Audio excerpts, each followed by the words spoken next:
നോക്കാം. ആ കണ്ട പക്ഷേ നല്ല ഭംഗിയുണ്ട്. ക്ലിയർ ഇല്ല.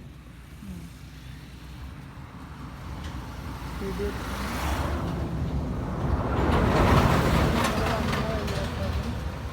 ഞങ്ങളിപ്പോൾ പെരിന്തൽമണ്ണന്ന് വളാഞ്ചേരി റോഡാണ് കേട്ടോ ഈ MES പറയുന്നത്. അതൊന്ന് കണ്ടെത്തി നിങ്ങൾ. ഇപ്പോൾ ഞങ്ങളിന്ന് രാവിലെ അവിടുന്ന് 5 മണിക്ക് ഇറങ്ങിയതാട്ടോ. അവിടെ എത്തിയിട്ട് കാണിക്കാം ബാക്കി.